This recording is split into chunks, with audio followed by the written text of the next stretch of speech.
Muy buenas tardes a todos los compañeros que ya estaban conectados. Estábamos aquí charlando con el doctor Benjamín Conde, un gran médico, radiólogo, compañero que ahorita les voy a presentar. Antes que todo, pues bienvenidos a Community de Imaginai. No olviden seguirnos en nuestras redes sociales, en Facebook, en Instagram, TikTok y en nuestra página de internet para seguirse enterando de los eventos académicos que vamos a estar llevando e incluso invitarlos también a que puedan ver los videos que generamos en la radiología como experiencia compartida, en la cual escuchamos las experiencias de una compañera médico residente, un compañero médico radiólogo y especialista y un compañero técnico radiólogo. Pues bueno, el día de hoy para mí es un honor contar con un gran especialista, con un gran compañero médico, el doctor Benjamín Conde Castro. El doctor Benjamín actualmente se desempeña como jefe de investigación en imagenología de salud digna en México. Él es médico especialista en radiología, cuenta con las subespecialidades en imagen oncológica e imagen de mama. Tiene como experiencia más de 10 años como médico adscrito, profesor, investigador del área de oncología en el Hospital de Oncología, precisamente del Centro Médico Nacional Siglo XXI de Luz. Cuenta con posgrados en investigación clínica, en enseñanza médica y en administración de servicios de salud. Actualmente se encuentra cursando el Fellow en Investigación e Inteligencia Artificial en Los Ángeles, California. Ha impartido más de 250 conferencias a nivel nacional e internacional. Es un académico reconocido por la UNAM y profesor titular de imagenología desde hace 10 años. Sinodal del Consejo Mexicano de Radiología desde hace 8 años. Es miembro de 14 sociedades médicas nacionales y 15 internacionales. Es el editor en chief, el editor en jefe de la revista Anales de Radiología por la Sociedad Mexicana de Radiología. Ha sido autor de 10 guías de práctica clínica nacional y autor y coautor de 40 capítulos de libros y artículos nacionales e internacionales, así como presentación en diferentes carteles en congresos. Pues bueno, para nosotros, con todo este gran perfil, pues será importante en Community contar con este tipo de profesionales tan capacitados que pueden nutrirnos con conocimiento y que lo estamos compartiendo en el contexto del Día Internacional de la Radiología. Doctor Benjamín, un gusto, bienvenido. Hola, muy buenas tardes a todos. Un gran gusto, doctor Max. Gracias Gracias. por la oportunidad de estar con todos ustedes. Los que lo estén viendo grabado, pues estamos a sus órdenes también. Y qué mejor manera de poder agradecer y darnos felicitaciones a nosotros mismos por este gremio y por tratar de mejorar la calidad de lo que hacemos diariamente y obviamente fortalecer las colaboraciones que hacemos dentro de nuestra especialidad y dentro de la posibilidad de poder integrar otros especialistas que al final todos nos vamos enriqueciendo con todo esto. Y dentro de las temáticas que me han parecido bastante importantes y cruciales y que en ocasiones como médicos especialistas en México salimos, emergemos y tenemos un desconocimiento de algunas cosas, me pareció crucial que el día de hoy y teniendo la mayor experiencia en el área de imagen oncológica, viéramos un tema interesante que es el impacto del médico especialista de radiología, pero especialmente la atención del médico del paciente con cáncer y qué es entonces finalmente lo que hace un médico oncólogo y tratar de llevarlos de la mano para que obviamente disfruten conmigo partes importantes y temáticas. Comenzaremos con un caso que generalmente tanto residentes como cuando emergemos nos toca a todos y son casos pues como este que generalmente pues si así fueran todos sería muy sencilla la imagen que prácticamente de R1 empezamos a ver y notamos que tiene una alteración y hasta tiene aquí prácticamente como si fuera una flecha que es lo que está sucediendo y la mama. Y generalmente así es como nos lo presentan en los libros, las características, y entonces nosotros acabamos con una idea a veces imprecisa de lo que realmente va a pasar cuando comencemos a trabajar.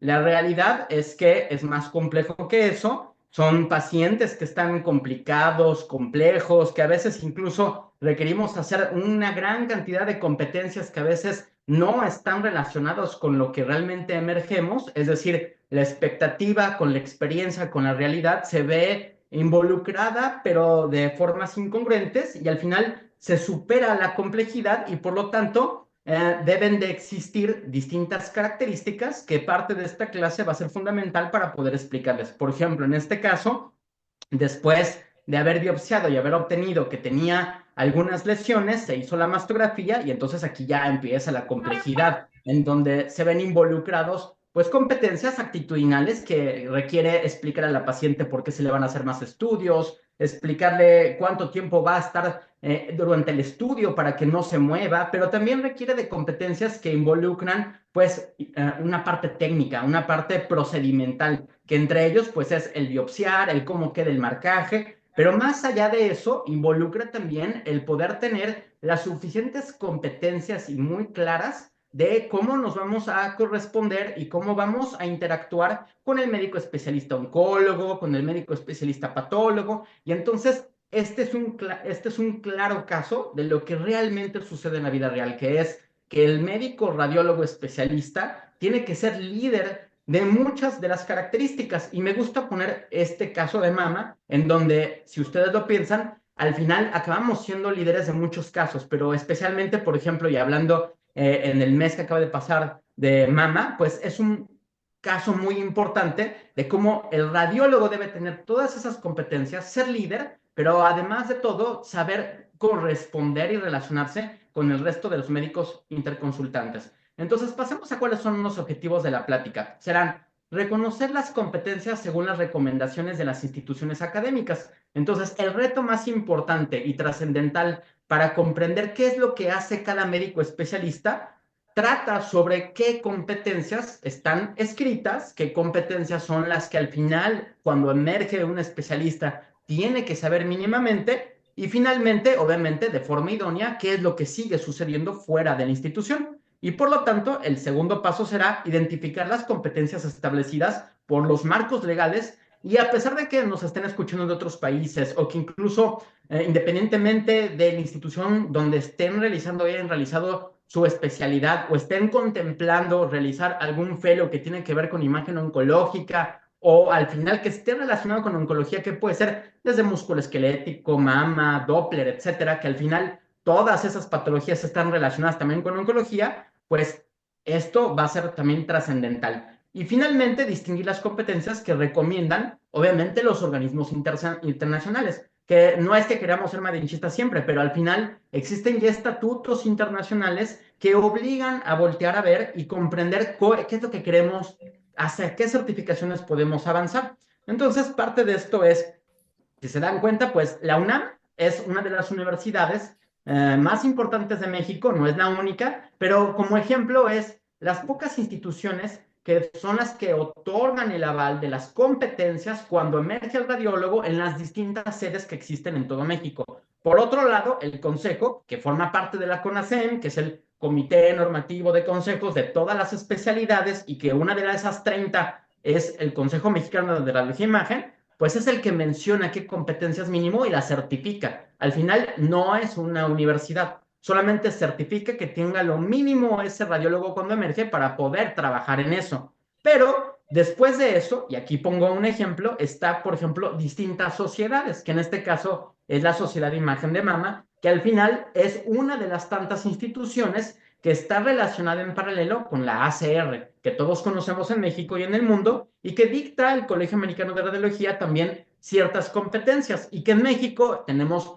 colegios y más de 30 sociedades que también apoyan sobre esto, pero como ejemplo dejé colocado estos tres logotipos para darle un poco más de propiedad a la plática. Ahora, finalmente parte de esta plática era tratar de detallar cómo es que se llega a ser un radiólogo que tenga que ver imagen oncológica, pero algo muy importante es el cómo juntamos distintas experiencias, pero también distintas competencias y entre ellas, como mencionaba con el doctor Max, pues tratar de buscar otras competencias que son parte de la radiología clínica y que involucra la administración, la enseñanza, competencias de investigación y que al final me voy a dar el turno en su momento con una diapositiva para explicarles un poco. Aquí les coloco algunas de las instituciones. Estas son las de México, la Sociedad Mexicana de Radiología, que es de las más grandes, es la que está en Ciudad de México y zona metropolitana, el colegio, que es el único colegio que envuelve desde el punto de vista jurídico a todos los médicos radiólogos, y la federación, que es la que involucra y asocia a todas las demás sociedades que están dentro de México. Esto, viéndolo desde otro punto de vista particular, pues también nos iríamos a que la RCNA es la sociedad de Estados Unidos, que todos conocemos, pero también hay sociedades locales y sociedades que tienen que ver A ver, sobre ¿ese otras de dónde llegó características. Torres? Ahora, en cuanto a la ¿De SR Roma? y la CERAM, serían otras dos instituciones que Ah, en el ayudan siglo. a poder remarcar lo que voy a mencionar durante la plática. Ahora, dentro de las instituciones que existen en otras partes del mundo que podrían ser de utilidad para ustedes y para esta plática, está No, esta no, no, sociedad, no. que es ¿Quién una lo de las mandó sociedades más consejero? importantes y que está relacionada ¿Quién? con la oncología. De Ahí hecho, es la viene. única institución oncológica. Y de ahí estas dos instituciones que seguramente habrán escuchado. Una es la de RECIS, que es junto con LESOI y la ESR, una de las sociedades que como radiólogos generalmente tenemos que saber y más que tienen que ver con oncología, y una de las sociedades que son gratuitas las membresías y muchos de los trípticos e información e investigación que también involucra, y es la ASCO, que es la Sociedad Americana de Imagen, de Oncología Clínica, perdón. Y dentro de otras sociedades que podemos tener pensando a la y que no dejarlas a la deriva, pues existen distintas sociedades, en este caso de gestas de mama, hablando por lo del mes de mama, y saber que al final existen instituciones que nos pueden proveer de cierta información, recursos, estrategias, congresos y conocimientos para poder seguir creciendo y desarrollándonos como profesionistas. Y entre ellos, obviamente, la universidad generalmente donde emergemos o en donde hicimos la especialidad, y algunas otras instituciones. Dentro de las más importantes en México está la Academia Nacional de Educación Médica, que justo involucra el poder otorgar y seguir desarrollándose en conocimientos para poder saber qué estrategias son las mejores para aprender y qué estrategias son las mejores para enseñar. Entonces, al final, si se dan cuenta, distintas sociedades existen para distintas competencias y esas competencias fortalecen a la clínica y a la especialidad. Aquí les dejo esta imagen, que no es satelital, es tomada en su momento con dron. Este sitio se encuentra en el bosque de Chapultepec. Para todos los que lo conocen, los que sean externos, es uno de los, es de hecho el bosque más grande de toda América. Y lo que están viendo es una de las fuentes y esculturas públicas, de las pocas que se pueden ver desde arriba. Se contempló que la idea era que llegando a la Ciudad de México se iba a poder ver en ese tiempo en avioneta. Después, obviamente, las características cambiaron y actualmente, ahora desde este punto, se puede uno sentar y ver todo este edificio. Y si se quedan hasta el final, les enseño unas fotos de qué es lo que hay aquí adentro, que es muy interesante y quizás les emocione más siendo radiólogos. La justificación. Para aquellos que quieran realizar el posgrado, tener presente estos criterios como guía. Cualquier posgrado, pero en esta plática que tiene que ver con oncología e imagen de mama hablando en detalle, pues son estas características, pero prácticamente es para cualquier fellow. Y para aquellos que ya son, sería importante que reflexionaran sobre qué oportunidades y debilidades tienen en cada una de las áreas. Entonces, como saben, hay un certificado que se entrega para poder tener el título de radiólogo y existe otro certificado de alta especialidad en México, que ya ahora ya son más altas especialidades que cuando yo emergí, y una de ellas es la de mama. Para oncología todavía no existe, pero sí existe la alta especialidad en oncología, de la cual se puede obtener en muy pocas sedes. Una de ellas es el INCAN y la otra es el Centro Médico Nacional de Oncología, que es un adiestramiento, un diplomado en servicio. Entonces, para poder hablar de todo este contexto y saber hacia dónde vamos a emerger y de qué estamos platicando, pues vamos a tener el contexto más importante sin meternos tanto en enseñanza, que es, pues, que es una competencia. Ya lo dije varias veces, pero es un conjunto de conocimientos, habilidades, actitudes y háblese de algunas otras características que permiten tener un desempeño profesional. Entonces, si se dan cuenta, la definición es importante, pero aquí entra algo muy importante, que es qué es un desempeño profesional. ¿Cuál es el perfil? Porque depende del perfil, qué competencias tenemos que emerger. Y entonces, si se dan cuenta, una cosa es lo que sabemos, lo que memorizamos, que son los conocimientos, pero al momento en que nosotros lo queremos explicar es qué sabemos, cómo se relacionan esos conocimientos con cada una de las situaciones. Es decir, en el momento en que empezamos a interpretar, ahí es donde tenemos que empezar a saber cómo. Y después, ¿cómo lo demostramos? Por ejemplo, cuando damos una conferencia, cuando le explicamos a un alumno, cuando le explicamos a un paciente, o incluso cuando nosotros mismos deliberamos con otro médico o alguien que nos esté evaluando o alguien que tenga mayor experiencia que les preguntemos, pues tenemos que saber argumentar para demostrar por qué lo sabemos y para eso es esta última parte. Y la final y la pirámide es cómo lo hacemos. Al final, si se dan cuenta, el cómo se hacen las cosas, en ningún libro existe el cómo tendríamos que interpretar. Existe lo mínimo en cuanto a nuestras normas oficiales mexicanas, el expediente y algunas otras características, pero no existe un libro fundamental en donde diga, esto es lo mínimo que tienes que decir al interpretar. Al final, ese es el problema. Si se dan cuenta, nosotros en la escuela nos enseñan conocimientos. En la mayoría de las veces cuando somos R2, R3, siempre acabamos siendo también profesores sin querer. Y si salimos y emergemos y seguimos siendo profesores, pues tratamos de explicarlo. Y cuando damos conferencias, tratamos de demostrarlo. Pero en la práctica real, que es el interpretar, que es lo que hacemos todos como radiólogos, como médicos especialistas y cualquier otro que estemos escuchando estas conferencias, al final esa es la práctica real, es el desempeño real de la práctica profesional. Entonces, según la pirámide de Miller, que es esta, y los instrumentos de evaluación, si se dan cuenta, todo esto se tendría que hacer, pero aparte agregando dos cosas, que todos estos conocimientos, habilidades y actitudes sean eficaces y con calidad. Es decir, se vuelve aún más complejo, porque si se dan cuenta, ya no solamente depende de cómo lo hacemos incluso, sino qué tan eficaces en cuanto a rapidez, el flujo lo hacemos, pero aparte también la calidad. Y la calidad es algo más complejo de definir y más en territorios tan complejos como la medicina y más en un territorio de subespecialidad o especialidad. Entonces, para poder aterrizar muy bien esto y comprenderlo y que quede muy bien abordado, veremos ejemplos de competencias en mama, hablando del mes de mama. El conocimiento sería, ¿cómo lo hacemos? ¿Qué hacemos? Bueno, se nos explica que existe un montón de literatura, pero ¿de qué literatura nos basamos? Porque depende de dónde comemos, es cómo va a estar obviamente nuestros conocimientos. En este caso, por ejemplo, hay algo muy sencillo, al menos en mama, que todo el mundo sabe y reconoce, que lo mínimo y lo esencial y lo básico del conocimiento para mama es, por ejemplo, el BIRATS, pero para oncología el ejemplo más básico es el saber el TNM. Si no se tiene el TNM a un lado, es muy complejo interpretar cualquier cosa que tenga que ver con oncología. Y habilidades es cómo hacemos algún procedimiento, por ejemplo, en este caso una biopsia, pero en oncología también involucra hacer BAF, hacer biopsias con aguja de corte, hacer drenajes, hacer algunos otros procedimientos. Y dentro de los procedimientos, creo que todos como radiólogos también acabamos sabiendo hacer ciertas cosas, como cuáles, pues desde cómo actuar con una reacción alérgica en tiempo y en momento real, a por ejemplo, cómo actuar con una reacción severa, cómo actuar cuando sucede algo con el contraste, cómo actuar cuando un paciente tiene dudas y también involucra el cómo nos comportamos en un consenso, dentro de una guía multidisciplinar, dentro de foros con otros médicos interconsultantes, y esas son habilidades que se unen junto con las actitudes.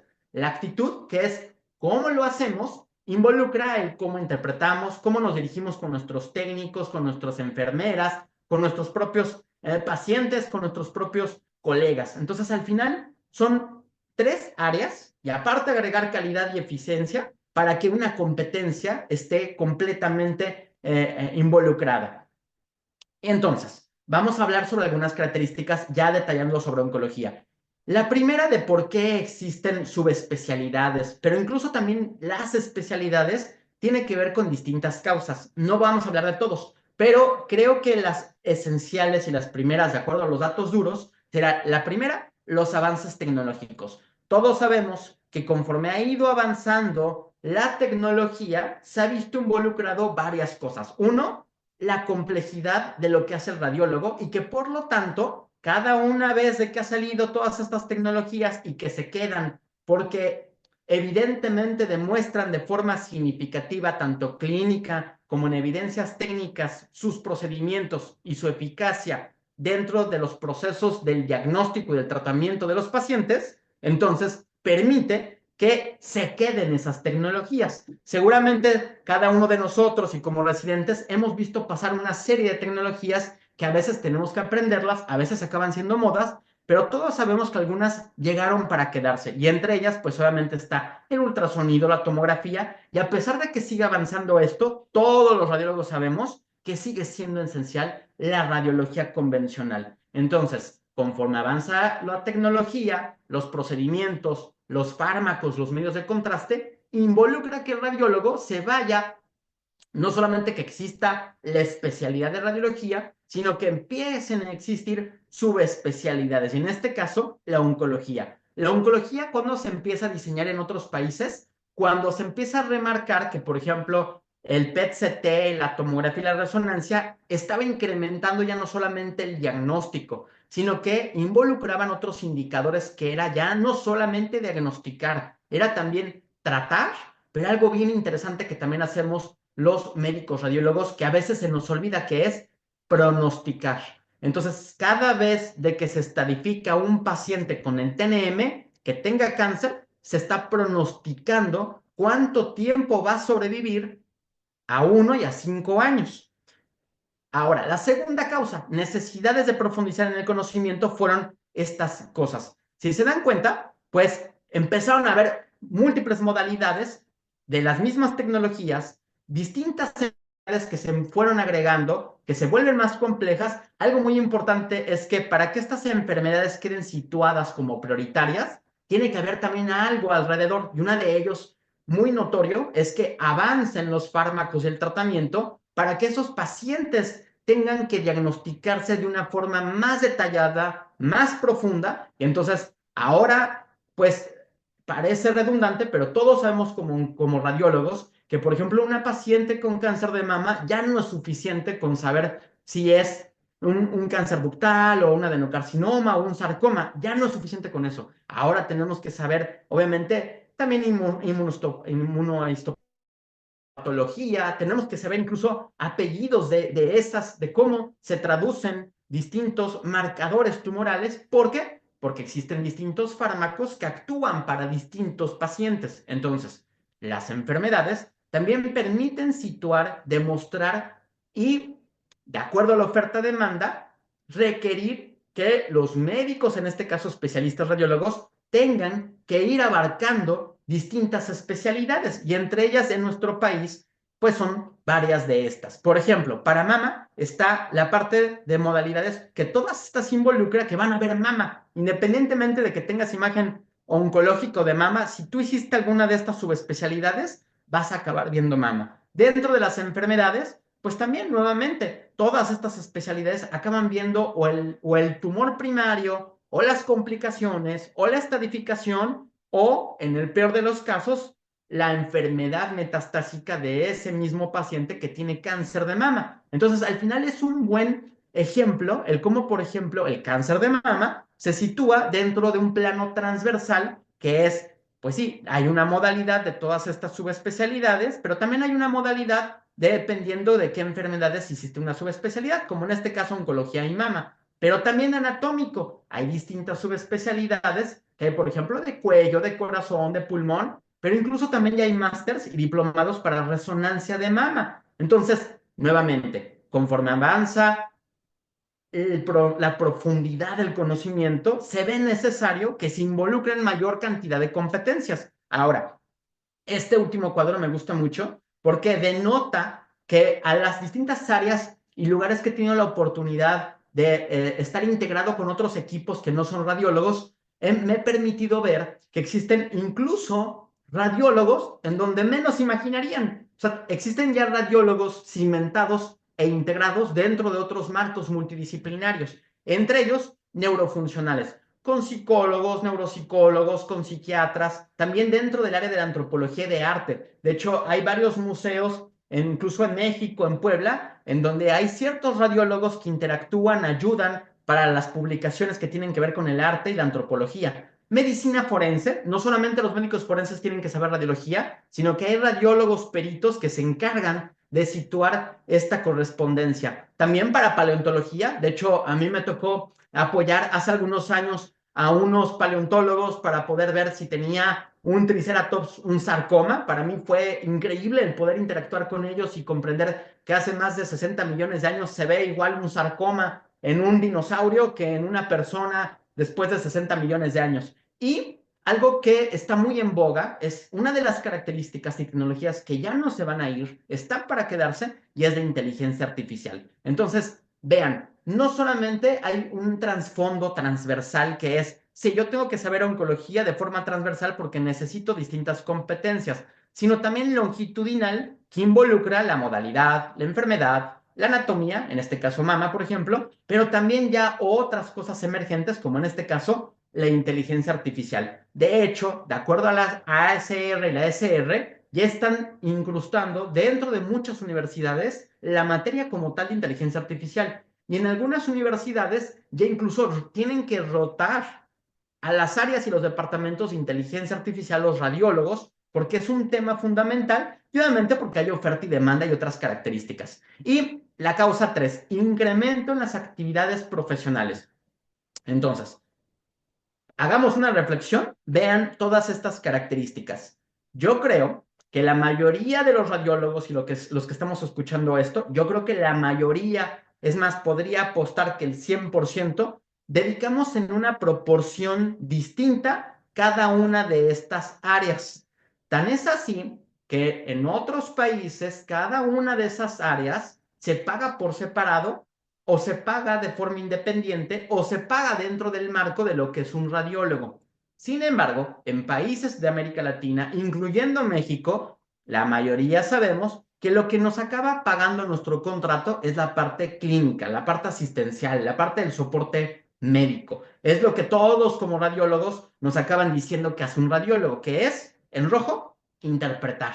Pero seamos sinceros, también hacemos muchas otras cosas que a veces no lo apuntamos y ocupa incluso más tiempo que la interpretación. Y entre ellos está procedimientos que involucran desde biopsias hasta explicar al paciente, interconsultas, que la gran mayoría de nosotros gastamos una gran cantidad de tiempo explicando a otros médicos, explicando incluso no médicos, explicando incluso aseguradoras, comités, que dependiendo en dónde trabajemos y a qué nos dediquemos, podemos establecer distintos comités. Hay comités de bioética, comités de ciencia, comités académicos, comités de tesis y los que todos conocemos que son los comités interdisciplinarios de consulta clínica. Por ejemplo, de cáncer renal, de cáncer de mama, de mieloma múltiple. ¿Por qué? Porque se vuelve complejo y al final hay algo muy importante. Hay mucho trabajo para nosotros y esto no lo va a hacer la inteligencia artificial y seguramente nunca lo va a poder hacer. Es decir, hay mucho trabajo todavía para nosotros y cada vez va a ser más interesante el cómo involucramos y de nosotros depende que manifestemos,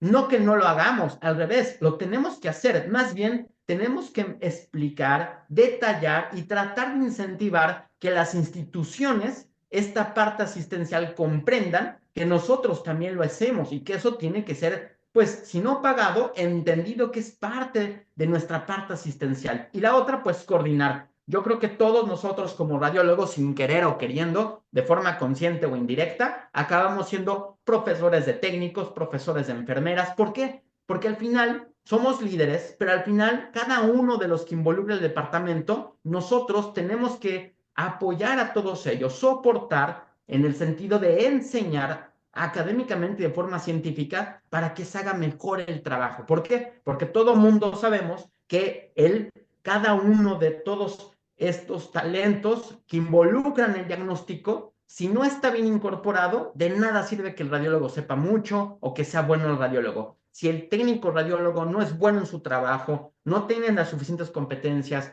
no nos involucramos en que haga mejor su trabajo, a nosotros no nos llegan bien las imágenes. La academia, todos nosotros nos dedicamos en cierta proporción a ser profesores. Todos hemos sido R2, R3, R4 y hemos sido sin querer y de manera incluso indirecta profesores de nuestros residentes de abajo, de alumnos de pregrado, de otras especialidades y al final, pues también se puede profesionalizar eso. Ser tutores de tesis, de sesiones de departamentos, de eventos médicos y gremiales. La parte gremial es algo que involucra no solamente esta parte política que hace todas las otras, toda la parte médica, sino que también involucra la forma de agruparnos para mejorar en el colectivo como gremio, no solamente en el sentido académico y científico, sino también para avanzar en mejores leyes, para avanzar en mejores reglamentos, para avanzar en guías de práctica clínica. Y de esto depende que el gremio esté bien estructurado y fortalecido. De esto, por ejemplo, depende, en este caso, y una felicitación al doctor Max, que líderes como él pues involucren la posibilidad de estos eventos para que obviamente y de manera gratuita lleguen a todos nosotros y comprendamos y concientizamos cómo nosotros abordamos estos problemas. La parte de investigación, todos sin excepción hemos tenido que hacer por lo menos nuestra tesis, pero también podríamos seguir haciendo carteles, consensos, guías de práctica clínica y al final es una parte de investigación que estamos nosotros integrados independientemente de donde trabajemos y que permite mejorar, retroalimentar no solamente lo que sabemos o lo que podemos saber o lo que no sabemos, sino áreas de oportunidad del departamento completo, áreas de oportunidad para el resto del departamento que involucra la radiología. Y finalmente la parte administrativa, que me decía alguno de mis compañeros, pues yo nunca he sido jefe. Pues sí, pero aunque no seamos jefe, acabamos siendo coordinadores de servicio. Es decir, acabamos teniendo la oportunidad de estar con los técnicos radiólogos, con la enfermera, con el recepcionista, queramos o no, independientemente en dónde trabajemos.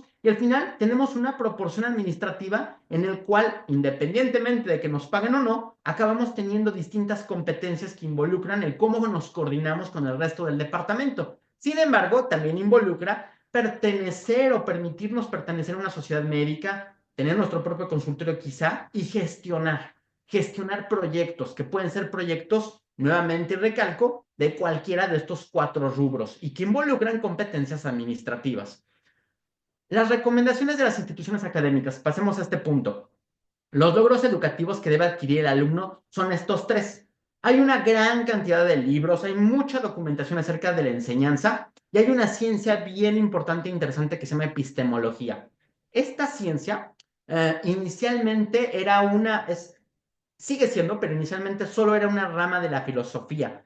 Algo muy interesante es que los PhD se refiere a los que eran doctores en filosofía en Estados Unidos y en las partes anglosajonas. E históricamente detallaba que cuando un médico o un licenciado se hacía una pregunta y utilizaba el método científico para tratar de contestarlo más allá de la sola dialéctica y trataba de contestarla, que actualmente es el método científico y de forma más gráfica es la tesis, adquiría un PhD. Entonces, dicho de otra manera, todos nosotros que hemos acabado la especialidad sería lo correspondiente a un PhD, nada más que en México, pues no se llama así, pero sería lo equivalente. En pocas palabras, los logros que se deben de adquirir, y entre ellos es emplear con eficacia y eficiencia el conocimiento clínico, biomédico y psicológico. Entonces ya empieza muy complejo, porque muchos de nosotros decimos, oye, pero nosotros solamente vi la parte clínica. También debimos haber visto una gran rama de biomedicina que involucra cómo tratamos a los pacientes, qué sucede si cometemos un error, cómo respondemos a un error, cómo somos más eficientes, qué tipos de errores tenemos, psicológicamente cómo nos comportamos con nuestros congéneres, con nuestros pacientes, con nuestros delegados, con los que nosotros tenemos a nuestro lado. Analizar y valorar la literatura médica aplicándolo con pertinencia. Si se dan cuenta, la recomendación de la institución académica es utilizar el método científico para tratar de aplicarlo de la mejor forma posible. No se vale, de acuerdo a mi experiencia, a mí me tocó un paciente, se vale buscar metaanálisis, buscar la medicina basada en evidencias, buscar casos y reportes en lo mínimo que se pueda y analizar los criterios bioéticos que norman la prestación de servicios. Entonces, las recomendaciones de instituciones académicas, que incluye la UNAM, que incluye el TEC de Monterrey, de Guadalajara, de Puebla, todas las instituciones que dan un aval de la residencia, en este caso de radiología, y también las subespecialidades, las altas especialidades y las maestrías, involucran tener entonces estas 3 recomendaciones para que emerja un alumno con todas estas características. Como reflexión yo les diría, vale la pena que en algún momento hagamos una reflexión, una concientización y entonces pensemos qué tanto de los criterios bioéticos realmente fortalecimos en nuestra especialidad, qué tanto nos falta, a qué se refieren estas competencias. Dentro de mis criterios, son algo que abunda mucho y que es algo que le va a tardar muchísimo a la inteligencia artificial. Dicho de otra forma, tratar de comprender cómo aprende el ser humano, porque es justo lo que se está haciendo para tratar de que la inteligencia artificial aprenda más pronto, es un territorio inexplorado, que le falta muchísimo, está en pañales y que involucra que entonces dentro de las competencias más complicadas de comprender de cómo la aprende un ser humano son los criterios bioéticos. Entonces nos queda ahí de tarea todo eso. Ahora, existen recomendaciones de competencias de instituciones académicas, que son comités de control de la práctica profesional. Entonces, alguna vez, si trabajamos en un hospital o fuera de un hospital por el simple hecho de ser médicos y atender pacientes y tener decisiones, tendríamos que tener un margen jurídico y un margen de recomendación, y en este caso de institución académica, para que el alumno o nosotros mismos, incluso aunque estemos trabajando, seguimos siendo alumnos porque tenemos todavía pacientes, estemos relacionados con este tipo de comités. Y si se dan cuenta, debe de haber, ya hay comités de calidad, de morbimortalidad y epidemiología, de ética, de bioética, de investigación clínica, de investigación básica y de enseñanza. Cualquiera de estas recomendaciones que involucran estos comités, es importante que ustedes traten de concientizar hasta qué punto ustedes tienen relaciones con cada uno de ellos si trabajan en un hospital. Y si no lo trabajan, la pregunta es, ¿qué tantas competencias ustedes están dejando de lado siendo clínicos y que les falta junto con todas estas instituciones? Que si no trabajan en un hospital, esas instituciones existen fuera de los hospitales. ¿Y cuáles son las recomendaciones de las instituciones académicas de las competencias? En el contenido temático, por ejemplo, vamos a acercarnos en oncología y algo muy específico para que no quede tan disperso, sería, por ejemplo, mama. Y entonces te presentan el contenido temático mínimo que se debe de abordar en la residencia y de acuerdo al Consejo y el CONASEM, son estos detalles. Y entonces ya uno al menos entiende lo mínimo, que son los conocimientos, que es lo que está debajo de la pirámide y que a veces en eso a veces nos quedamos mínimos y vean, dense cuenta, esto no es de México, es de todo el mundo. Lo mínimo que se tiene que saber, por ejemplo, para hacer una subespecialidad de mama o de oncología que tiene que ver en mama como en otros países, pues involucran estos contenidos. Obviamente estos se desglosan al infinitum y queda obviamente cada vez más detallado y más complejo con más modalidades y obviamente en la medida en que avance la tecnología y el conocimiento médico, cada vez se va a poder desarrollar aún más subespecialidades. Pero al menos para mama y oncología, y siendo incluso radiólogos, estas son las competencias mínimas del contenido temático de conocimientos. Ahora pasemos al marco legal.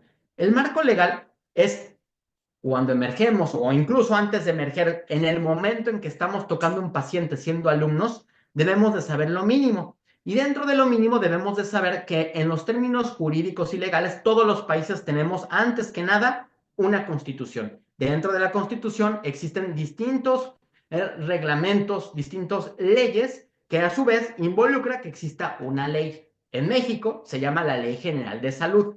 Dentro de la Ley General de Salud menciona y describe cuáles son dónde está el reservorio de dónde se basa la Ley General de Salud. Es decir, dónde está remarcada. ¿Y en dónde está remarcada? En el Diario Oficial de la Federación. ¿Y en dónde se presenta eso específicamente para un médico? En las normas oficiales mexicanas. Entonces, seguramente las han escuchado. Dentro de todas las normas oficiales mexicanas, para darle el contexto específico, por ejemplo, de mama, existe esta. Ahora, vamos a dejar una reflexión. Es la número 41, se hizo a través de la Secretaría de Salubridad en su segunda versión, o sea, ya es la segunda versión y es del 2011.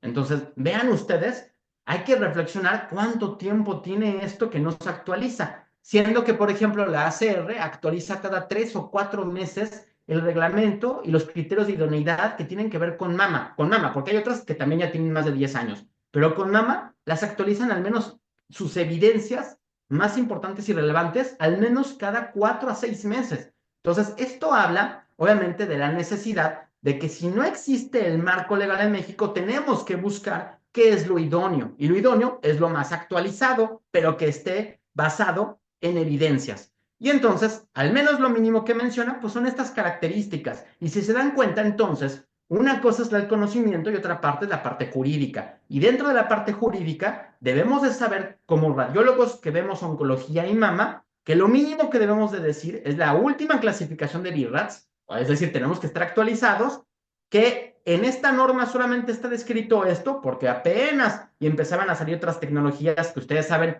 que BIRATS ya tiene más que esto. ¿Quién lo va a interpretar? Es decir, lo mínimo que debemos de tener para poder interpretarlo y no meternos en alguna demanda si incluso cometemos un error y qué requisitos tenemos contemplados para que si sucede algo, nosotros tengamos nuestro expediente y obviamente no perdamos una demanda. Y dentro del otro de los criterios de marco legal que en México y en todo el mundo existen son las certificaciones.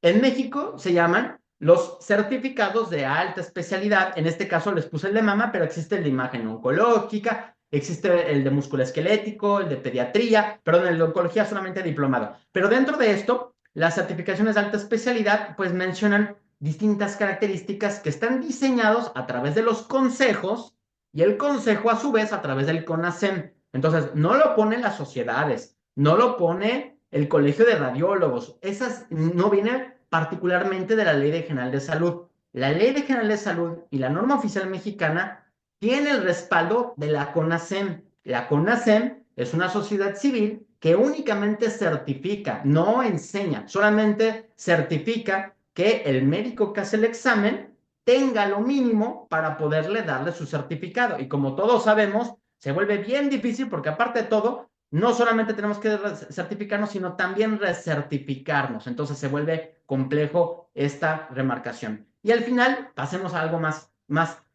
más global, que es recomendaciones internacionales. En este caso, y ya vamos en la parte más importante de la plática, sería lo siguiente. La ACR junto con la SBRI y también la ESR, es decir, en pocas palabras, las dos sociedades más grandes del mundo, que es la RSNA junto con la ACR y la de Europa, que son las dos más grandes, pero también está la de Corea, la de Australia, la de Japón y también está la del CIRCES de América Latina. Todos ellos ya tienen escrito las recomendaciones internacionales de lo que debe de saber un radiólogo y un radiólogo oncólogo. Un radiólogo debe de saber estas categorías que se llaman dominios. Los dominios son clínico, administrativo, de coloración y académico. Entonces, previamente les enseñé cómo están remarcadas lo que hacemos y nuestras actividades para que se den cuenta que es tan importante que, de hecho, estos dominios ya están muy bien explicados en la ACR y obviamente se trata de que se extrapole a otros países, incluyendo en México. Entonces, no voy a abordar todos, pero para que vean, el clínico menciona que este es lo mínimo que tiene que saber el radiólogo cuando acaba mama.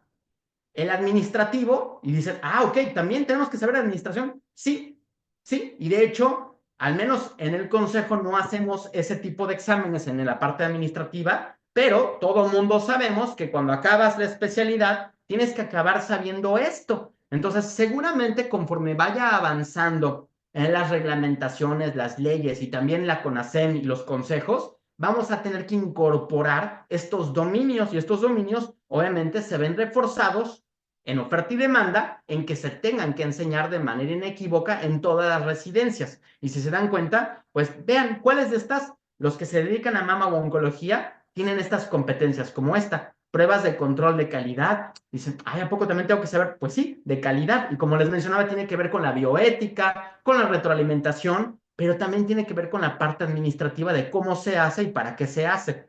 Y de colaboración, qué tanto interaccionamos multidisciplinariamente, que ya es prácticamente a fuerzas que todos los radiólogos estamos en prácticamente nos quieren en todos los comités. En todos los comités somos bienvenidos y eso habla de la necesidad de nuestra especialidad. En pocas palabras, todos los padecimientos, la gran mayoría va a acabar o va a necesitar radiología para algo, ya sea para el diagnóstico, el pronóstico, etcétera, pero todos sin excepción, obviamente, requieren que el radiólogo forme parte de estas interacciones multidisciplinarias y de calidad. Y académicamente, ¿qué tanto hacemos y cómo, qué estrategias tenemos para seguir desarrollándonos? Uno de ellos, pues, son lo que generalmente conocemos que son asistencias a reuniones, pero también podemos hacer proyectos de investigación y conferencias en programas. Y recomendaciones internacionales.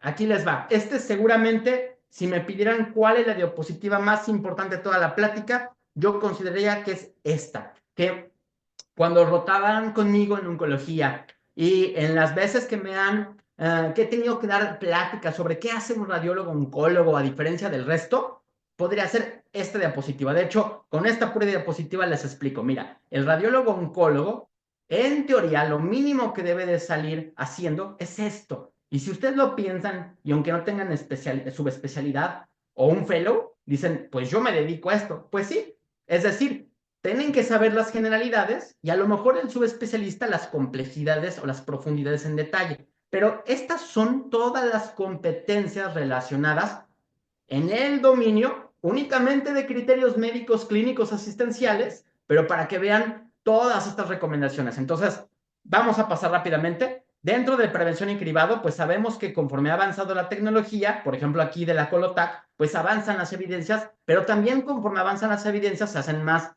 estudios, después permite un metaanálisis y después con medicina basada en evidencias permite saber qué tanto funciona. Recuerden, una cosa es precisión diagnóstica y otra cosa es la parte significativa de qué tanto va a cambiar clínicamente en el paciente. Son dos cosas distintas. Una cosa es decir, sí, mira, yo con este estudio veo que ahí tiene un pólipo, y otra cosa es decir, bueno, ¿y qué tanto cambia el que yo esté diagnosticando esos pólipos? Los pacientes están muriendo igual, los pacientes se subdiagnostican o se sobrediagnostican, y ese último paso es un paso esencial del pensamiento crítico y reflexivo que tienen que hacer todos los médicos radiólogos todo el tiempo. El otro, como bien saben, por ejemplo en este que es el cáncer de pulmón, es la posibilidad de que los estudios, conforme van avanzando, funcionen o sirvan para poder prevenir y cribado. Aquí entran dos conceptos muy importantes. Una cosa que generalmente cuando ya lo vemos en imagenología, previamente, todavía cuando estudié, se hablaba que, bueno, nada más hacemos tamizaje, cribado. Conforme ha avanzado el tiempo y que ahora sabemos que hay lesiones in situ, pues ya se habla que ya no es un cribado, ya es incluso una prevención. Estamos retirando lesiones que incluso probablemente iban a ser oncológicas, malignas, pero todavía no lo eran, pero por el riesgo relativo o el factor de riesgo de malignizarse las estamos retirando. Obviamente, previamente análisis al saber eso. Entonces, si se dan cuenta, tenemos que saber estadística, tenemos que comprender epidemiología clínica. ¿Por qué? Porque de eso depende el cómo y qué estamos haciendo como métodos diagnóstico y de cribado y de tamizaje. Y para caracterizar y precisión, aquí les pongo dos ejemplos. En este caso, la caracterización, un detalle muy importante es que distintas modalidades, por ejemplo, en este caso tomografía, no solamente permite identificar dónde está la lesión de sospecha o incluso si es incidental, sino también tratar de caracterizarla, es decir, benigna, maligna, y si es maligna, ¿cuál puede ser? Porque depende cuál puede ser, es si se va a biopsia o si se va a resección quirúrgica o incluso en este segundo caso, sí es factible que se haga otro estudio, como en este caso, que fue a través de PCT con gadolinio, y obviamente vean el incremento del metabolismo que tenía en toda esa zona, pensando y sabiendo sobre estadística, sobre epidemiología clínica y sobre oncología, cuál era la posibilidad de que fuera este tumor y que ese tumor obviamente tuviera receptores para somatostatina y también obviamente su metástasis y el comportamiento. Entonces, para poder caracterizar y precisar en oncología, se deben de tener de base ciertas cosas.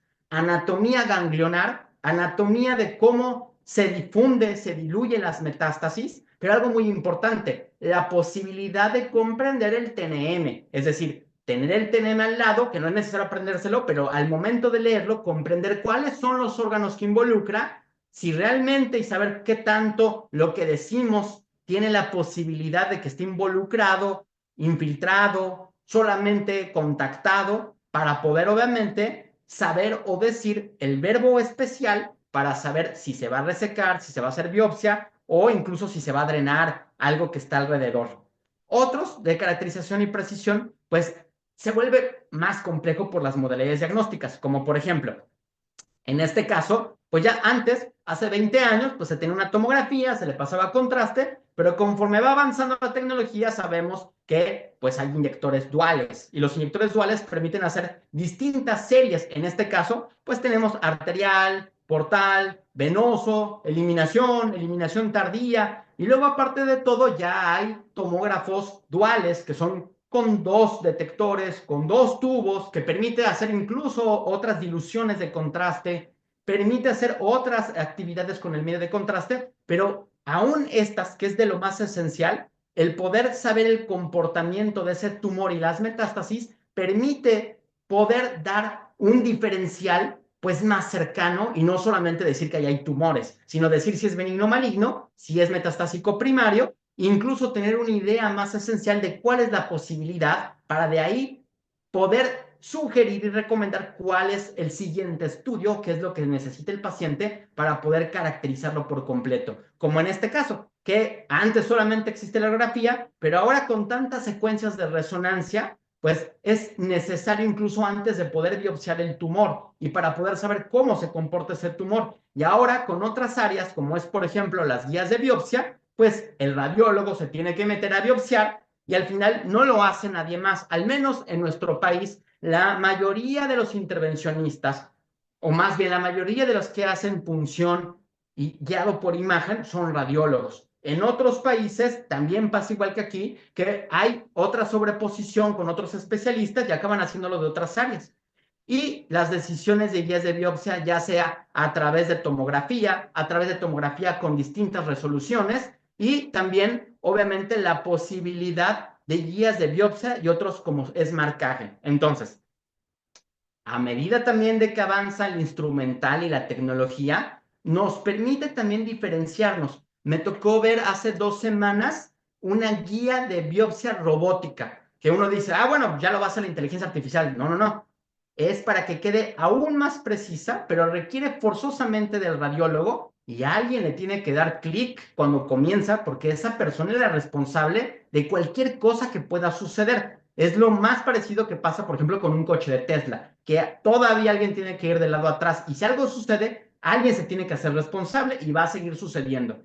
Y la estadificación local, que pues al final nosotros tenemos la estadificación local y tenemos que ver también la parte sistemática, es decir, el radiólogo y especialmente el radiólogo oncólogo tiene que saber el comportamiento de 2 cosas, dependiendo cómo estamos comprendiendo el caso de forma deductiva o inductiva. Es decir, tenemos el primario y buscamos las metástasis. O 2, vemos metástasis y buscamos dónde está el primario. De ambas cosas tenemos que saber anatomía, anatomía ganglionar, anatomía de cómo es que llega un tumor a otro. Y eso, en lo particular, es la parte más importante anatómica que tiene que saber el radiólogo para ser un buen radiólogo y no necesitar siempre de un radiólogo oncólogo, y es donde más fallas hay en la manera en cómo se describen las metástasis y cómo no se encuentran ciertas metástasis que son positivas o que al menos son sugerentes. Aquí son otros casos de estratificación local y sistémico que obviamente sabiendo el comportamiento, por ejemplo en este que es cáncer de esófago, podemos buscar y comprender qué es lo que estamos viendo alrededor. ¿Es metástasis? ¿Es una complejidad por el tratamiento, en este caso de radioterapia? Entonces,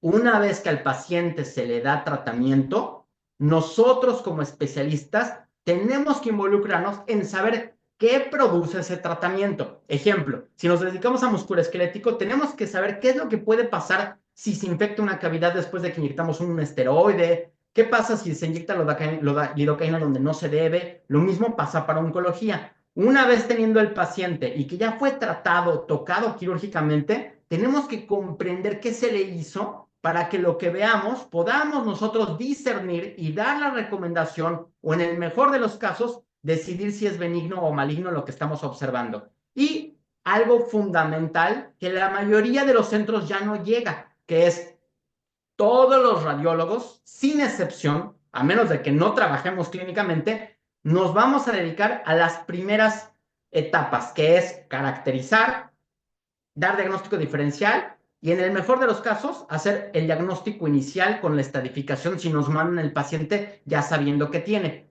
Pero algo que se encarga más el radiólogo oncólogo o el radiólogo que se dedica en centros hospitalarios donde sí hay oncólogos es esta competencia, que es cómo valoramos la respuesta al tratamiento. En este caso es toda una plática bien interesante que me gusta mucho, que involucra desde lo más básico que es RECIST hasta lo más complejo que es a través de resonancia, PET-CT, para distintos tumores ya hay incluso clasificaciones especiales y peor aún, o más bien más difícil para nosotros, hay ya clasificaciones de valoración de respuesta al tratamiento para tipos de tratamiento como inmunoterapia. Entonces se vuelve más complejo y eso va a seguir avanzando. Entonces, conforme se inventa la inmunoterapia y se requiere para los protocolos de investigación, se requieren forzosamente radiólogos. Y después de que se nota y el FDA los aprueba y la Unión Europea, se necesita de radiólogos que digan cómo están esos pacientes. No solamente son para protocolos, es para que el radiólogo dé la respuesta al tratamiento, que a veces me dicen, yo pensaba que solamente lo hacían los investigadores. Pues no, de hecho lo tenemos que hacer los radiólogos. Entonces, en la medida en que lo hagamos, van a necesitar de nosotros. De lo contrario, lo va a acabar haciendo alguien más. Y en este caso, acaba siendo un oncólogo el que acaba haciendo nuestro trabajo, que obviamente, pues no debería. Y dentro de la respuesta al tratamiento, aquí les puse una diapositiva muy bonita que sería, vean este paciente, se le hizo, tenía este tumor, después se le reseca y aparece esto. Entonces, si no se sabe todo lo que puede pasar con este tumor después de que se le da radioterapia, no se sabe, al menos por estadística, por prevalencia, cuál podría ser el más factible. Es decir, por el simple hecho de saber el tumor y lo que se le hizo, yo ya podría decidir cuál puede ser. Y ya viendo la imagen y el comportamiento con contraste y cómo está lo adyacente, ya se puede situarse más en eso. Entonces, aquí podríamos decir que el radiólogo oncólogo y especialmente cualquier radiólogo que se dedique a trabajar con un equipo multidisciplinario que le mande pacientes que ya han sido tratados, requiere de dos competencias. Saber cómo se da la respuesta al tratamiento, en este caso mencioné el ejemplo de RECIST, que es de lo más usado en México y en todo el mundo todavía, y dos, saber qué pasa, cuáles son las complicaciones y la comorbilidad de lo que sucede cuando se trata al paciente. En este caso dejé hemorragia, necrosis, degeneraciones, pero incluso pues afectación tumoral que va progresando. Y finalmente, si el paciente no se trata por distintas circunstancias que incluso involucra que los familiares o el mismo paciente decida no tratarse, a eso se le llama seguimiento vigilancia o incluso porque el paciente ya no está recibiendo tratamiento porque ya acabó todo el tratamiento porque ya no es factible, entonces ya es seguimiento y vigilancia. Ya no es respuesta al tratamiento porque no se le está haciendo nada. Pero aún así en el seguimiento y vigilancia, por ejemplo, en este caso que el paciente tuvo un cáncer de vesícula biliar y a los 8 años tuvo esto, que era una afectación tumoral después de 8 años, el radiólogo tiene que saber esas complejidades, saber cómo diagnosticarlo, en qué fases hacer los estudios y obviamente saber qué se puede biopsiar y qué no. En pocas palabras, seguimiento y vigilancia es algo que también nos toca a todos los radiólogos. Aquí les dejo, por ejemplo, otro caso que después de que se trata un paciente con cáncer de ovario, al final regresa después con esta enfermedad metastásica y se tiene que verificar porque aparte de todo ya tenía afectación tumoral en el otro lado del peritoneo. Entonces, saber qué puede suceder, pero algo muy importante que todos los médicos vimos en nuestras clases como médicos cuando nos formamos, que es la historia natural de la enfermedad. Saber y reconocer la historia natural de la enfermedad de los pacientes, de los padecimientos que cada uno de nosotros ve en nuestra vida profesional, nos da herramientas para poder comprender lo que estamos viendo y para lo que se debe de ver. Y el tratamiento clínico y tumoral, pues aquí ya es probablemente las partes más especializadas porque se requiere de entrenamiento, se requiere obviamente de distinta arquitectura organizacional, de recursos y obviamente de dinero para que se puedan hacer distintos tratamientos y entre ellos es pues desde el drenaje, por ejemplo, de este paciente, hasta por ejemplo a distintos tipos de ablaciones que ya se utilizan para distintos tumores en distintas áreas, tanto primario como metastásicos, y que el radiólogo oncólogo y también otros médicos especialistas, entre ellos de ultrasonido, de mama, musculoesqueléticos, que obtienen las credenciales, las competencias y las certificaciones, pues las están haciendo y obviamente son competencias que nos proveen de más trabajo. Y no solamente la idea es tener más trabajo, sino tener el mejor trabajo remunerado, ser eficaces y volvemos a la palabra crucial, hacerlo con calidad. Porque si lo hacemos con calidad, entonces nuestros pacientes van a estar mejor. Y otro tratamiento clínico y tumoral, en este caso, el paciente tuvo una afectación metastásica por cáncer de mama en un cuerpo vertebral, y antes de que ese cuerpo vertebral se fracturara por completo porque ya estaba disminuido y aplastado, se hace una vertebroplastía. Aquí en México, les dejo como reflexión que muy pocos radiólogos nos dedicamos a vertebroplastías o cementoplastías en fémur o cabeza humeral. Y algo muy importante, si ustedes lo piensan, es que es muy frecuente. O sea, hay muchos pacientes que lo necesitan. ¿Por qué no se está haciendo? Ahí dejamos de tarea en otra clase si gustan. Recursos para actualizarse. Quizás fuera de todo esto, lo más importante es que no me crean todo lo que dije. Espero yo que al menos los haya apasionado para que busquen más información, para que les diera el contexto, la globalidad de lo que es el médico especialista para aquellos que están haciendo su residencia, los que son busquen la forma de hacer una subespecialidad si eso es lo que ustedes quieren, pero algo muy importante es que antes que cualquier cosa somos médicos y como médicos son competencias mínimas de las que mencionamos. Dentro de los recursos para actualizarse están estas tres que se las recomiendo. La ACR tiene criterios de idoneidad, metaanálisis, libros gratuitos, por ejemplo, de contraste. La ESOI, que es la única sociedad internacional de radiología oncológica, tiene webinars, tiene talleres. No me pagan por hacer anuncio, pero les paso esto porque a mí me costó mucho trabajo identificar de qué reservorios vale la pena y actualizarme de una forma más rápida. Y para todos aquellos que tenemos pacientes, consultorio, gabinete o trabajamos en un hospital o en una institución o simplemente somos radiólogos clínicos,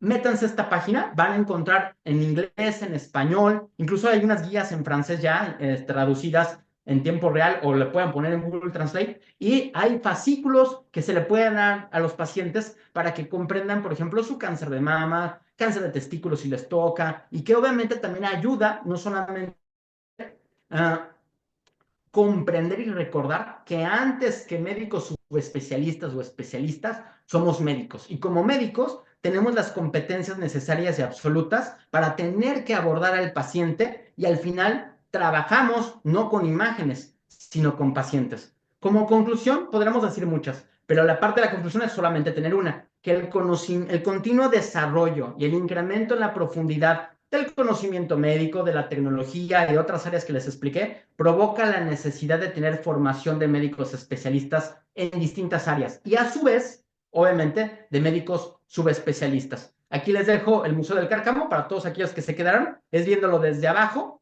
Esta era la parte de arriba, retomando, se llama el Museo del Cárcamo y adentro está el único mural en el mundo, es de Diego Rivera, por cierto, que fue contemplado para que estuviera sumergido. Aquí está muy interesante, les voy a platicar rápidamente. Fue finalizado en 1950.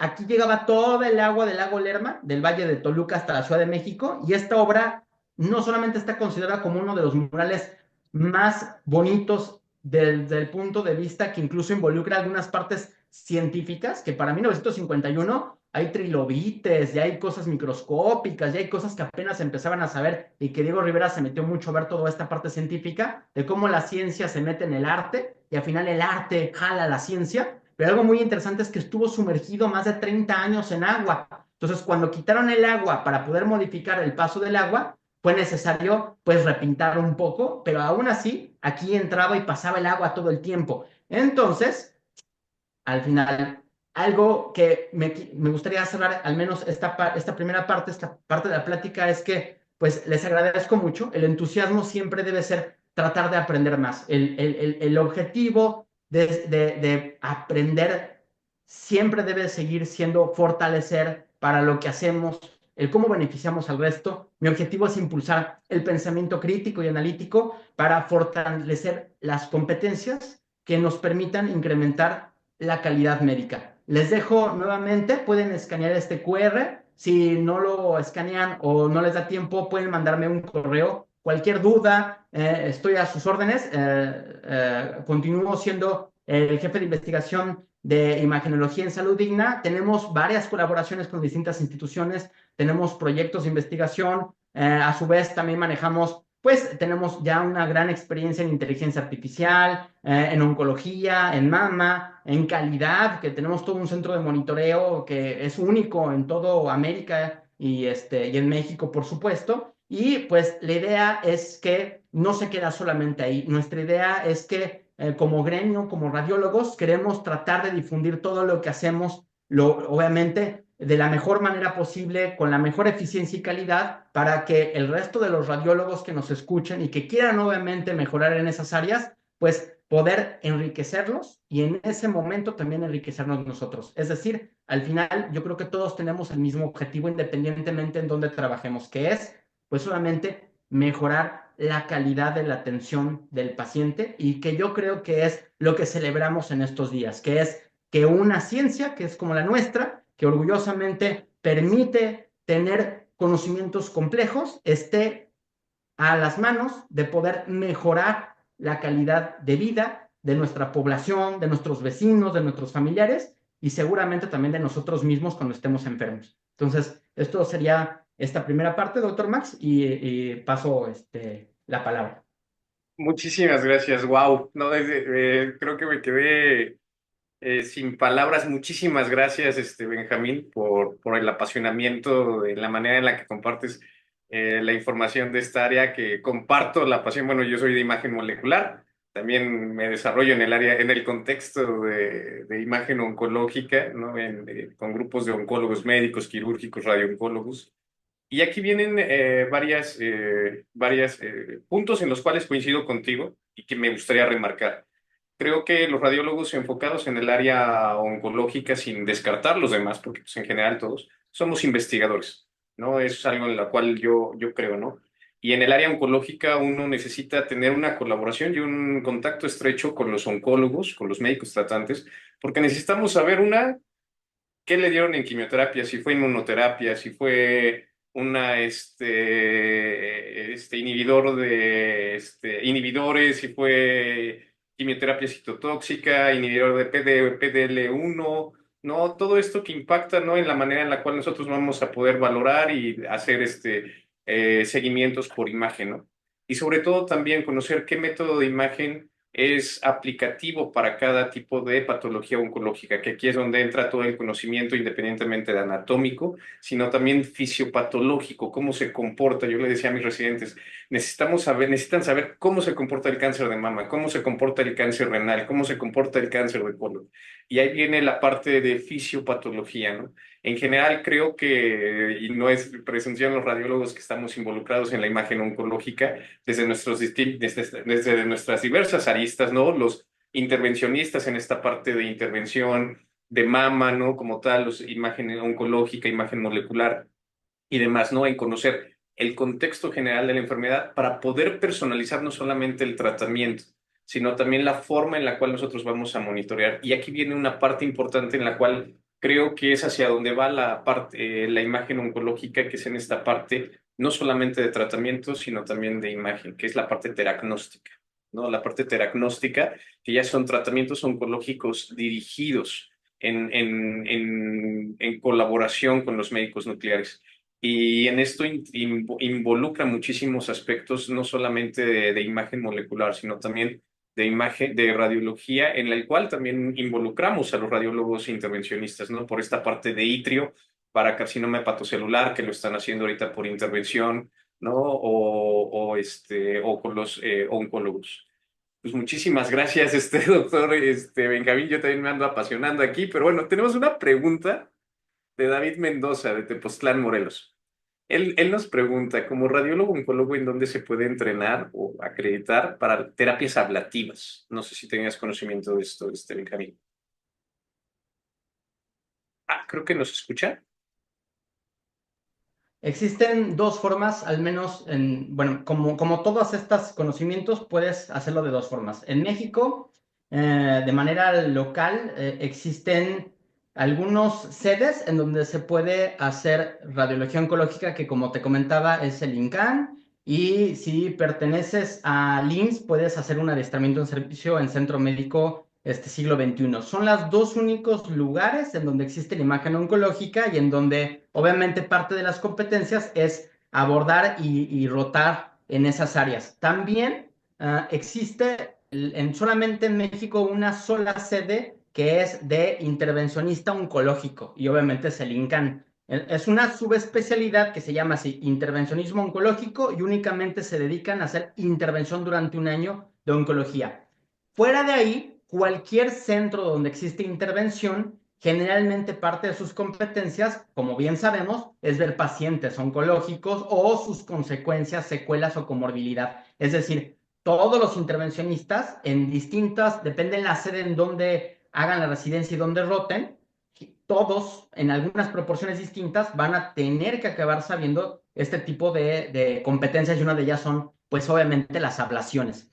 Entonces, dicho de otra manera, en todas las sedes en donde existe intervencionismo, que ya son por lo menos, la puedes encontrar, seguramente está en la página de la CONASEM, está un libro que pueden descargar y ahí vienen todas las sedes. Y si no, con mucho gusto me puedes mandar un correo y te ayudo a buscarlo. No lo tengo ahorita, al menos ese que es de intervención, pero sí hay toda una lista de cuáles son las sedes donde se puede hacer intervencionismo. Y en todas esas sedes, en distintas proporciones, el profesor titular y los recursos que existen en esa zona permite hacer obviamente la cantidad de intervencionismo relacionado con tu duda. Fuera de eso, no existe como tal todavía en México el poder certificarte como tal en un área como por ejemplo ablación.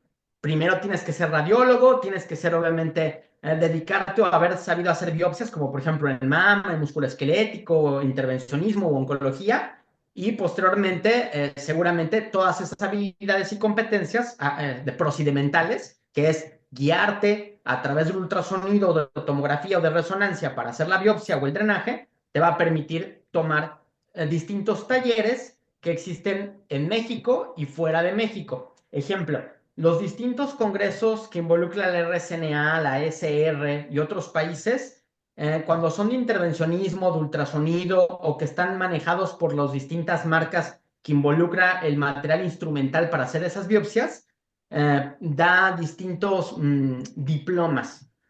Diplomas que al final no están avalados por una institución, pero al menos te permite tener aquí un diploma de que hiciste, ya sea a través de simulación, que hay distintas, es todo un tema, el cómo se aprende a través de simulación, hacer biopsias, drenajes e intervencionismo, que así es como se aprende en muchas áreas, y te dan ejemplo. En Estados Unidos puedes ir a Miami, hay un curso en donde te dejan hacer a través de simulación 20 biopsias por mama. Son simuladas, está muy interesante y al final, si abarcaste una serie completa de requisitos a través de una rúbrica, obtienes el diploma avalado por la universidad y la institución de que obtuviste lo mínimo, de que ya sabes hacer biopsias de ese estilo y de esa categoría y con esa precisión. Entonces, de esa forma, no existe todavía como tal por varias circunstancias, porque hay muy poco todavía ablación en México, es muy cara, la mayoría de los seguros de gastos médicos no lo cubre y en la mayoría de los hospitales por eso no lo tiene. Entonces, aún en instituciones privadas, que son muy poquitos los hospitales que lo tienen. De hecho, no creo que más de 20 hospitales en todo México tengan la posibilidad de hacer ablación. Ablación con las distintas tecnologías, que ya es otro tema, pero al menos ablación hablando en temas generales de oncología. Entonces, para poder aterrizar y concluir, sintetizar esta pregunta, a través de haciendo de un fellow en México en las instituciones que te dije, ya sea de oncología o de intervencionismo o de musculoesquelético, y luego buscar como un diplomado en otras áreas de cómo hacer biopsias o drenajes y ablaciones, o en el extranjero sí existe como tal. Lo puedes googlear en las distintas instituciones. A veces en los congresos, por ejemplo, de RSNA o SR, ponen los stands de en dónde dan estos diplomados y estos talleres y ya lo podrías ver. No son baratas y al final te daría la posibilidad de que tengas el certificado, pero es solamente una parte. Necesitarías obviamente la tecnología y otras cosas.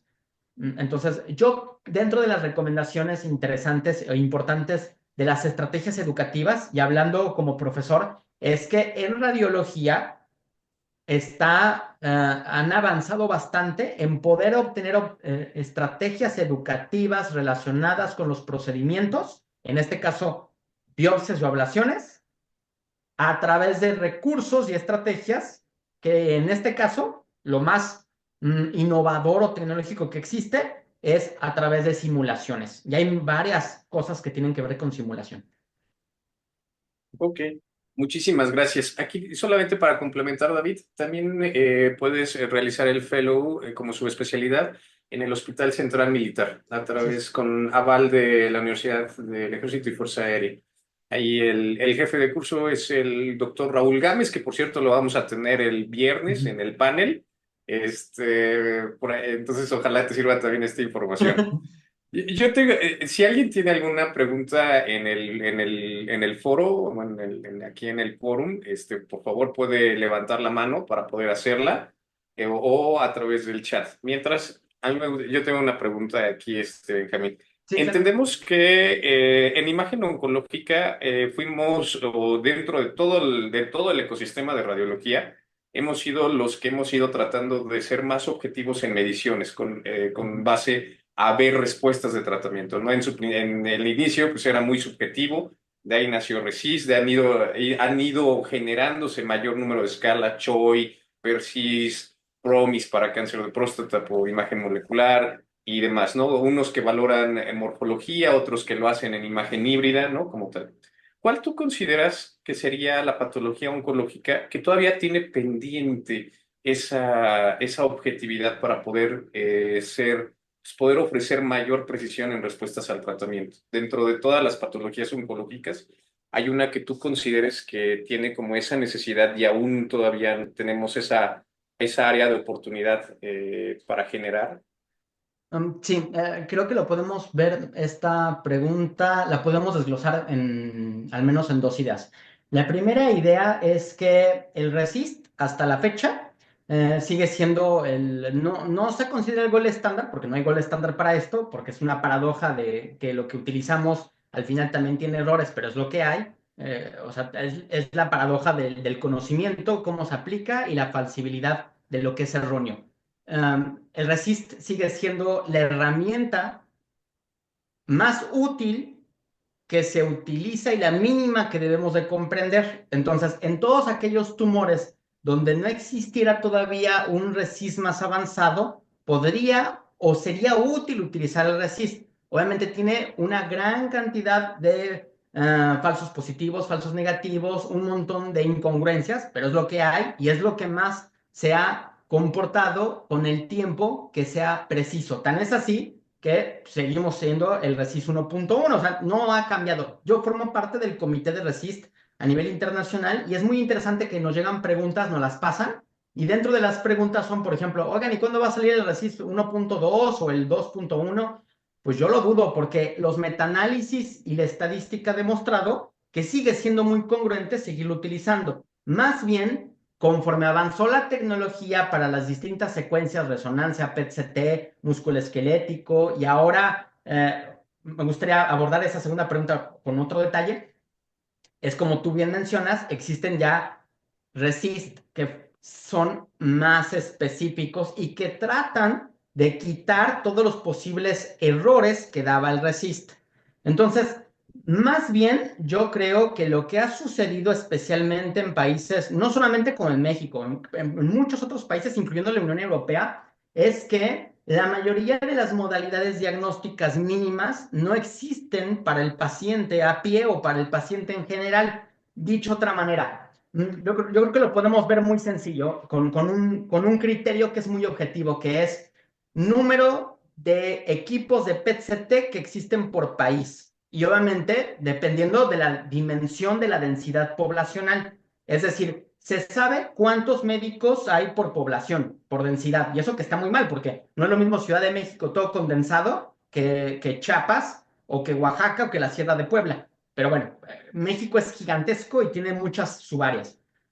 No solamente eso, sino que también podemos verlo desde el punto de vista objetivo de que hay menos de 30 equipos de PET-CTs para todo México. Y si nos vamos más objetivo de que más del 50% está en la Ciudad de México, entonces nos deja desproporcionado todo lo demás de México. Y entonces aquí más bien entra el detalle de que de nada serviría tener RESIST modificado, que es el PERSIST para PET-CT, o mejores medicamentos si el paciente no va a tener la posibilidad de un PET-CT, especialmente en oncología. Ya no digamos el reso PET, el RMPET, ya, o sea, ya eso es mucho pedir. O sea, el PET-CT, que sería lo mínimo para muchos pacientes, especialmente para respuesta al tratamiento, no existe. Entonces, más que pensar que existen padecimientos que todavía no se han hecho metaanálisis para valorar cuál es el mejor, yo creo que lo que sí está ya muy bien valorado es que no hay suficientes equipos, no hay suficientes recursos. En este caso vamos a hablar como un recurso de talento que somos nosotros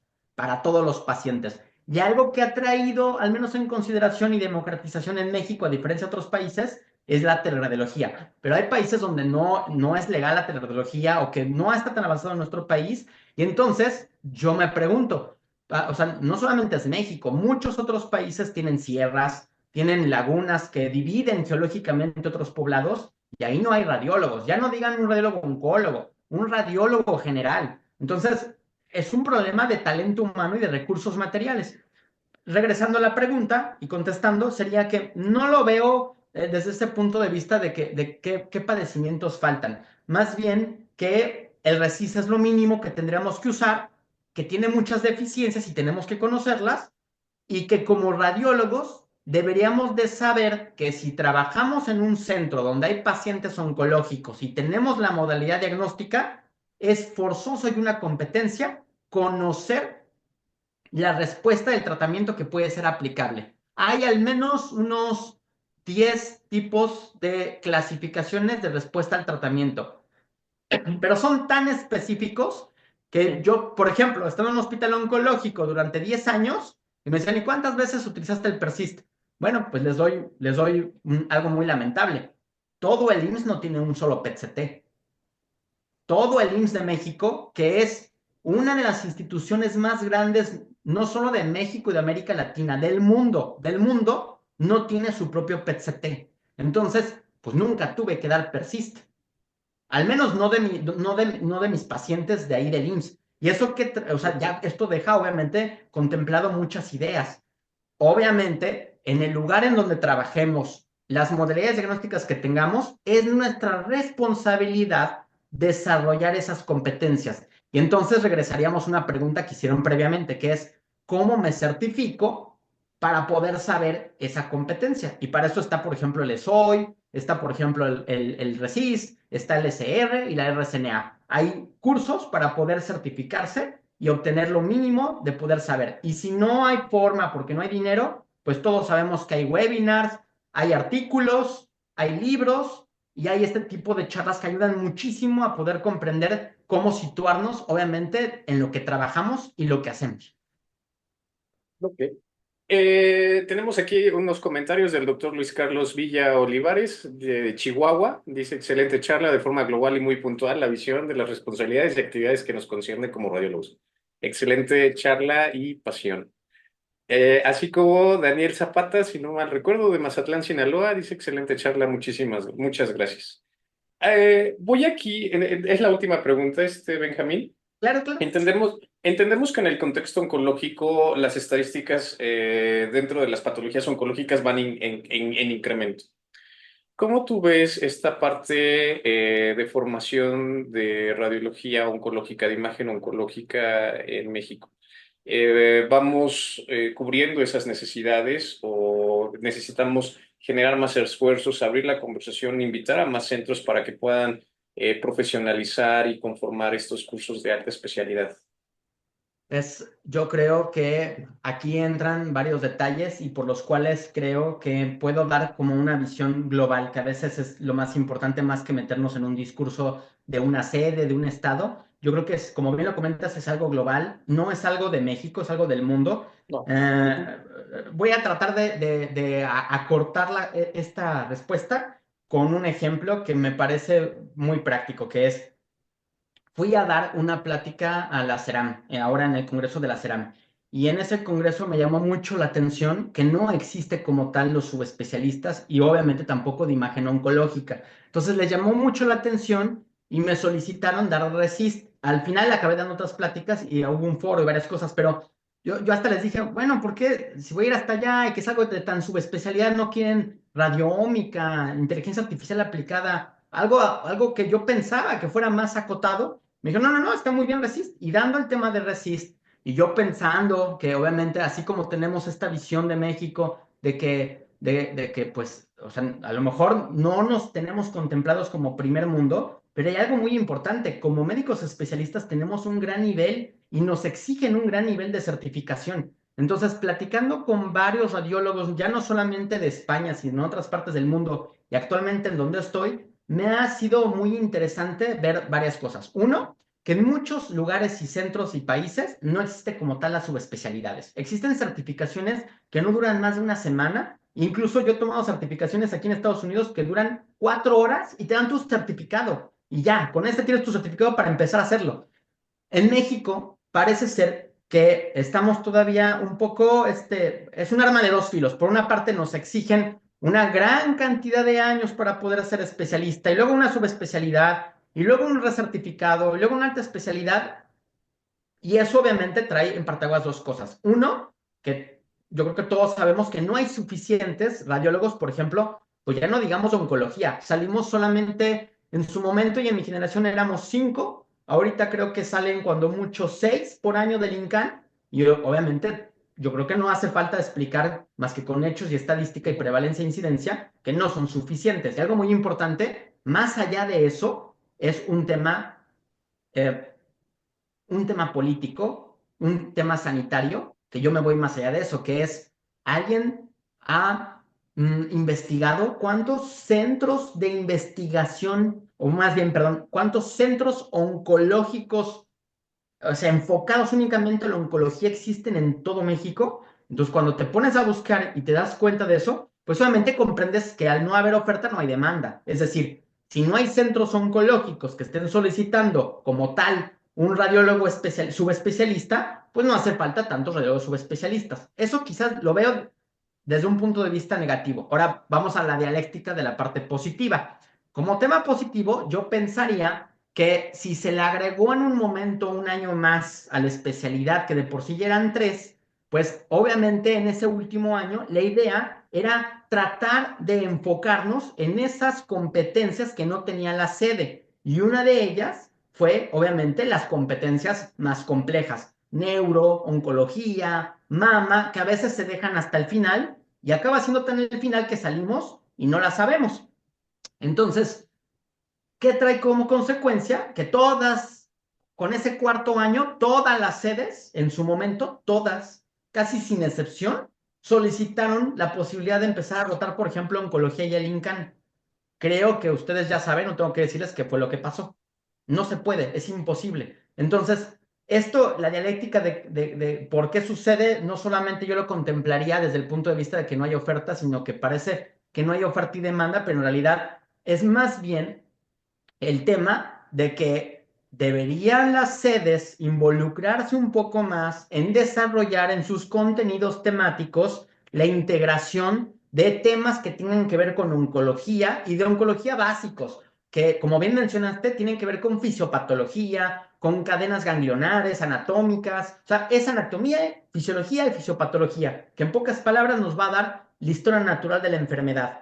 Ya olvídense de cosas más complejas, que no es parte de la competencia ni siquiera de un radiólogo oncólogo, porque no va a haber en todos lados radioterapia, por ejemplo, o no va a haber en todos lados PET-CT, pero sí lo mínimo que abarca las competencias de poder caracterizar, estadificar y dar lo mínimo de respuesta al tratamiento. Dicho de otra forma, yo creo que en lugar de buscar, y yo siempre fui como muy en la mayoría de todas las conferencias que doy, hablo sobre que el radiólogo general debería y está con las competencias suficientes para hacer muchas cosas. Y eso involucra RECIST, por ejemplo. Entonces me dicen, no, doctor, es que como yo no soy radiólogo oncólogo, yo no sé dar RECIST. Y entonces no doy RECIST. Entonces, lo que ellos no saben es que como ellos no dan RECIST, el RECIST lo acaban haciendo los oncólogos. Y eso entonces nos están quitando trabajo. ¿Y qué va a traer como consecuencia? Lo que sucedió con próstata, lo que sucedió con tiroides, lo que sucedió con ginecobstetricia, que existe la oferta y la demanda. El problema es que el radiólogo deja o no quiere dedicarse a eso. Entonces hay una gran área de oportunidad. De hecho, yo creo que para cerrar esta parte, así como hablamos que lo básico debería de ser poder comprender un tumor con una radiografía, poder dar un diagnóstico de un tumor. Ya no digan qué maligno es, solamente decir benigno, maligno no se toca. Así de sencillo, es un tema crucial del radiólogo general de primer año y que todavía en muchas de las sedes reprueban ese examen que tiene que ver con tumores en radiografías, porque dicen, no, yo me voy a la resonancia, al PET-CT. No, a ver, espérame, eso no va a haber en ningún lado y tienes que saber por radiografía diagnosticarlo y caracterizarlo al menos y saber si se biopsia. Eso es lo más básico y quizás lo último y de lo cual vale la pena que reflexionamos con esta conferencia es que si nos atrasamos retrasados en varias áreas, pues ya no es solamente eso. Como bien comentaste, ya son respuestas al tratamiento de tratamientos bien complejos, como de inmunología, como de radiación, y ya no solamente eso, son radiómica, son softwares aplicados para pronóstico, de poder saber más a través de las imágenes de tomografía y resonancia, y ahora algo muy crucial que es las aplicaciones de inteligencia artificial para la oncología, que no nos va a quitar el trabajo. Eso, si lo quieren ver bien o mal, no nos va a quitar el trabajo. Al revés, nos va a dar más trabajo. Y ese trabajo tenemos que nosotros estarnos preparando y preparándonos para que cuando salgamos sepamos lo mínimo y poder integrarnos a esos trabajos, porque esos trabajos van a existir, ya están existiendo y van a seguir existiendo y van a incrementarse. Entonces, ahora, aparte de saber radiología general, radiografía, tomografía, saber RECIST, pues uno tiene que saber lo mínimo o por lo menos saber por dónde comenzar con inteligencia artificial, con radiómica, y para eso, obviamente, no es necesario saber todo, es imposible, pero sí saber y comprender dentro de las competencias qué es lo mínimo que tenemos que tener y entre ellos saber estrategias, por ejemplo, de aprendizaje para saber cómo seguimos nosotros aprendiendo, porque eso nunca va a acabar. Quizás a lo mejor no volvamos a ser profesores muchos, pero todos los humanos seguimos aprendiendo y saber cómo vamos a aprender, pues es un tema, por ejemplo, crucial. Saber un poco de estadística para comprender la precisión diagnóstica, los distintos métodos, leer un artículo, eso es algo que independientemente de lo que te dediques, son competencias que debemos de ejercer, que a lo mejor no nos lo pagan como tal, pero sí nos permiten hacer dos cosas a nuestras competencias que ya tenemos. Ser más eficientes, que en la mayoría de las veces eso da, si lo quieren ver desde el punto de vista financiero, no lo da, pero también tener más calidad, que eso también, si lo ven desde el punto financiero, también nos lo da. No solamente porque nos ahorramos demandas, sino porque nos volvemos mejores y también porque obviamente podemos nosotros vender mejor nuestro trabajo. Dicho de otra manera, hay que comprender que en la medida que uno aprende, comprende y sigue aprendiendo y desarrollándose, también comprender cómo manejamos estas competencias en beneficio también de nuestras personas, nuestra familia, pero al final el fin último va a ser el mismo siempre, que es cómo eso actúa con el paciente, que es incrementar la calidad. No va a servir de nada tener más tecnología, tener mejores contrastes, tener más evidencias, tener inteligencias artificiales, si al final el que está detrás viendo al paciente, que no son solo imágenes, sino viendo un paciente integral, no se pone a pensar otras competencias, que entre ellas es incluso hasta explicarle a veces a un paciente cómo está. Entonces, creo que con esto, la reflexión final es que es muy vasta la radiología, es muy bonito, a diferencia de otras especialidades, hay de dónde agarrar, va a haber mucho trabajo cuando me dicen, es que nos va a quitar el trabajo la inteligencia artificial, no, no, va a ser al revés, va a haber muchísimo otro trabajo, ya está viendo en muchos lados y va a llegar también a México, seguramente con el tiempo, van a haber trabajos para radiólogos enfocados con inteligencia artificial e independientemente de que te dediques a una investigación o protocolos, vamos a tener que saber usarla y entender cómo se está usando y por qué lo estamos usando, como cualquier otra tecnología. Ok. Pues muchísimas gracias, Benjamín. La verdad, ha sido un tema increíble, increíble. Rebasamos, hace la primera sesión que rebasa este tiempo, pero yo creo que va en base al apasionamiento que tienes y me encanta, me encanta, me encanta, me encanta esta parte, ¿no? Nuestro público ha estado activo, te mandan muchísimas felicitaciones, más charlas como esta, dice el doctor Ricardo Yamashiro, de aquí de la Ciudad de México. Listo. La doctora Laura Esther González Lozada, que también te conoce, ya tuvimos la Sí, oportunidad de sí. estar con ella hace 8 días y hace 15 días también. También dice excelente charla como siempre. Y pues bueno, Los invito el día de mañana. Tenemos la charla con el doctor Carlos Avendaño. Él es igual radiólogo con una alta especialidad en resonancia magnética y vamos a hablar de un tema que lo tituló él mismo. Dice, dime cómo te ves y te diré qué eres. Imágenes y patrones de resonancia magnética en infecciones musculoesqueléticas más allá del edema. Los invitamos a conectarse mañana igual a las 6 de la tarde. Estamos festejando el Día Internacional de la Radiología con este summit, el resto de las pláticas que vamos a tener el día jueves con su servidor, imagen molecular, PET-CT, y sí vamos a hablar de PET-CT en específico, y el rol que tenemos nosotros los radiólogos en la sinergia, una sinergia muy especial con los médicos nucleares para diagnósticos más precisos. Y finalizamos en un panel el día viernes, igual, con la doctora Elizabeth Varela, el doctor José Luis de la Torre, el doctor Raúl Gámez, la doctora Mariela y el doctor Juan Carlos Trejo. Pues bueno, muchísimas gracias, Benjamín. Te agradecemos Listo. mucho la colaboración y pues nos vemos el día de mañana al público. Un Gracias, gusto. Benjamín. Muchísimas gracias. Doctor Hasta Benjamín, luego. Que gracias. tengan excelente. Gracias. Buenas noches.